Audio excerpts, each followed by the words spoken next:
Hello friends! Hi, it's Ranger Sheila from Kennesaw Mountain National Battlefield Park. Friends, I am located at the Marietta National Cemetery for this segment. This segment is going to be on the impact on the women and some of the families. So for the next few minutes that you'll be joining me, I'll be talking about 3 different women, and they range in race and they range in age, and they each have a different story to tell. The reason I am here at the Marietta National Cemetery is because the person I'm about to tell you about is buried here. Her name was Emma Stevenson. During the Civil War, she worked as a nurse for the 17th Army Corps. It was a regimental hospital that helped with the soldiers, the Union soldiers, as they were wounded on the battlefield or near the battlefield. So Emma Stevenson was an African-American freed slave. I know that she was born in Kentucky, but I can't tell you how old she was at the time of the war. But something significant happened to Emma while she was working as a nurse, in that she somehow got an infection and she died from her infection. And Emma had a real profound effect on many people, and one of the soldiers actually wrote a letter home telling his mom not to worry about him because he was being cared for by a very nice nurse. And the nurse he was telling his mom about, or his family about, was Emma Stevenson. So here we are at the gravesite for Emma Stevenson. And if you notice, it just says an E for the first name, and that her last name is Stevenson, and that she's a nurse. And then it has the date that she passed away, July 16th, 1864. If you've never been here to the Marietta National Cemetery, there are more than 10,000 soldiers buried here. They're not all from the Civil War. Soldiers as recently as 2006 were buried here from many different campaigns, to include Pearl Harbor, World War I, World War II, Korea, Vietnam, and some had their family members buried here too. But we wanted to spotlight Emma. And you'll be hearing some more stories in the next segment, which will start in just a second. Thank you for joining us on this commemorative anniversary.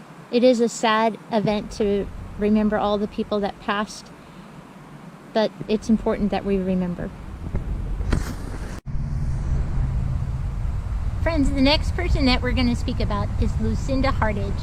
Lucinda Hardage was a 16-year-old, a teenager, and her family lived near Burnt Hickory Road, and during the Civil War they had to evacuate. So when they evacuated, they went to Stone Mountain, Georgia. When it was safe for them to return, they found that their family farm and the sawmill was completely a wreck. Because of the shelling, the land really had a lot of work to be done to be able to farm it again. And later, when Kennesaw Mountain National Battlefield Park became a part of the national park system, it was Lucinda, she was one of the locals that actually came and gave detailed information about what took place and where things were prior to the war. Our next person I want to speak about is Moneemia Johnson. I think you will really enjoy her story. Moneemia was a business owner. She owned a restaurant and a store during the Civil War. And interestingly, she was an African American. So during the 1850 census, it showed that she was married to a person named James Johnson Sr., and he was a barber in Marietta. And the store that she owned didn't show up on the census report until the 1860 census. And by that point, they also had a family. Interesting notes about Moneemia is that even though she had a family, she also had 2 businesses, the store and the restaurant.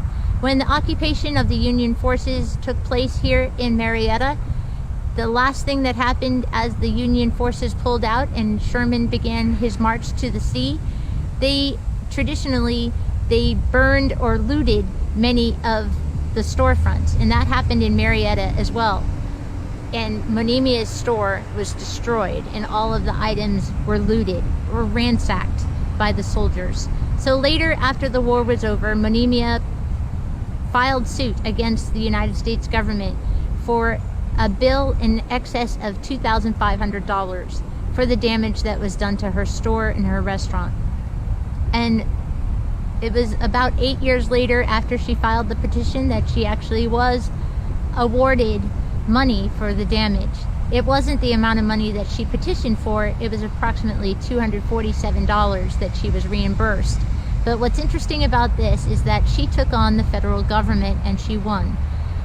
Now, one of the things she had to do in order to file that petition is that she had to have witnesses that would state that she had remained loyal to the United States of America during the Civil War. And one of the gentlemen that stepped up to be her witness was Henry Green Cole. Henry Green Cole is the person that donated the land where the Marietta National Cemetery is located today. Another interesting fact about the Johnson family is that her husband, James Johnson Sr., he had been a barber, and he relayed information to Henry Green Cole. Now, Henry Green Cole was arrested by the Confederacy in 1864, and he was put in prison for being a spy. And it was James Johnson Sr., the very next day after Henry Green Cole had been arrested, that he left the Atlanta and Marietta area and he went to Nashville, Tennessee. He did die in 1865 from smallpox, so after that, Moneemia was a widow. So her entire family worked in defense of the Union forces during the time of the Civil War, in addition to her being an entrepreneur and a business owner. Friends, I hope you enjoyed this spotlight on the three females of the stories that we know about Kennesaw National Battlefield Park. It's interesting to hear about the stories and the impact that this war had on those families.